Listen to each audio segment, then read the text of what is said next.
वपुर्झा हे एखाद्या ठराविक कथानकावर आधारित पुस्तक नाही. हे पुस्तक म्हणजे जीवनातील अनुभवांची, भावना आणि विचारांची एक सुंदर गुंफण आहे.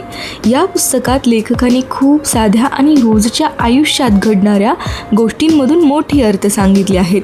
आपण अनेकदा मोठं सुख, मोठी स्वप्न यांच्या मागे धावत राहतो, पण वपुर्झा आपल्याला सांगतं की खरं सुख हे छोट्या छोट्या क्षणांमध्ये लपलेलं असतं. एखाद्या जवळच्या व्यक्तीसोबत घालवलेला वेळ, मनापासून केलेली एक साधी गप्पा किंवा शांतपणे स्वतःसोबत घालवलेला एक क्षण, यातच आयुष्याचं खरं सौंदर्य दडलेलं आहे. या पुस्तकात माणसांच्या नात्यांबद्दल खूप सुंदर विचार मांडले आहेत. नाती ही फक्त शब्दांनी नाही तर भावनांनी टिकतात. आपण अनेकदा लोकांना समजून घेण्याऐवजी त्यांच्यावर मत बनवतो, पण वपुर्झा शिकवतं की प्रत्येक माणूस वेगळा असतो आणि प्रत्येकाची एक वेगळी कहाणी असते. कधीकधी आपण स्वतःलाच विसरतो, इतरांना खुश करण्याच्या प्रयत्नात आपली ओळख हरवतो.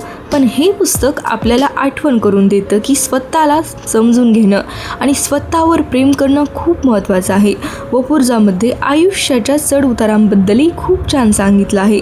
आयुष्यात आनंद आणि दुःख दोन्ही येतात आणि हे दोन्ही इक्वली महत्त्वाचे आहेत.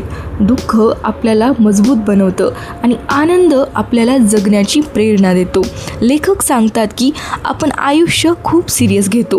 प्रत्येक गोष्ट परफेक्ट असावी असं वाटतं, पण खरं आयुष्य इम्परफेक्ट असतं आणि तेच त्याचं सौंदर्य आहे.